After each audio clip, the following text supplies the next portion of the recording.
విద్యార్థి నాయకుడిగా ఆంధ్ర విశ్వ కళా పరిషత్ విద్యావేత్తగా సామాజికవేత్తగా ఎన్నో సమస్యలపైన ఉత్తరాంధ్ర సమైక్య రాష్ట్ర కోసం నిరుద్యోగ సమస్యలపైన అనేక రకాల సమస్యలపైన గత 15 సంవత్సరాలుగా పోరాటం చేయడం జరిగింది. కాబట్టి ఈ నేపథ్యంలో ప్రస్తుతం జరుగుతున్నటువంటి ఈ యొక్క సార్వత్రిక ఎన్నికల్లో స్వతంత్ర ఎంపీ అభ్యర్థి పోటీ చేస్తున్నాను.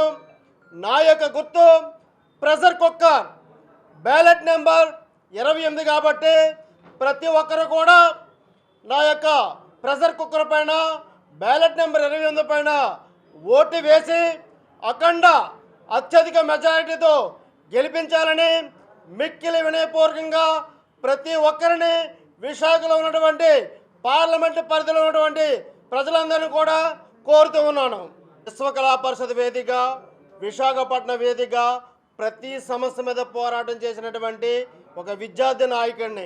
ఇప్పుడు పోటీ చేస్తున్నటువంటి అధికార కావచ్చు, ప్రతిపక్షం కావచ్చు, వేరే పార్టీ కావచ్చు, ప్రజా సమస్యల మీద ఏ రోజైనా ముందుకు రానటువంటి పరిస్థితి ఉంది. కాబట్టి ఈరోజు నేను 15 ఏళ్ళగా ఈ ప్రాంతం మీద, ఈ ప్రాంతం కోసం, ఈ ప్రాంతంలో జరుగుతున్నటువంటి అన్యాయం గురించి ప్రతి సమస్య పైన ఒక రైల్వే జోన్, ఉత్తరాంధ్ర ప్రజా ప్యాకేజీ, కాలుష్యం మీద, విద్యార్థి నిరుద్యోగ సమస్యల మీద పోరాటం చేయడం జరిగింది. కాబట్టి ఈ యొక్క వాణిని ఢిల్లీలో వినిపించాలంటే, పార్లమెంట్లో పోరాటం చేయాలంటే, ప్రత్యేక హోదా కోసం, విభజన హామీల కోసం, ఉత్తరాంధ్ర రాయలసీమ వంటి ప్రాంతాలకి ప్రత్యేక ప్యాకేజీ నిధులు కావాలంటే, అదేవిధంగా వాల్టేర్ డివిజన్తో కూడిన రైల్వే జోన్ కూడా ఏర్పాటు చేయాలంటే, మా యొక్క వాణి పార్లమెంట్లో వినిపించాలంటే, పార్లమెంట్ సభ్యులుగా గెలిస్తేనే మా యొక్క వాణి బాణి అనేది వినిపించడం జరుగుతుంది. కాబట్టి ప్రతి ఒక్కరు కూడా ఓటు వేయాలని, గెలిపించాలని చెప్పేసి కూడా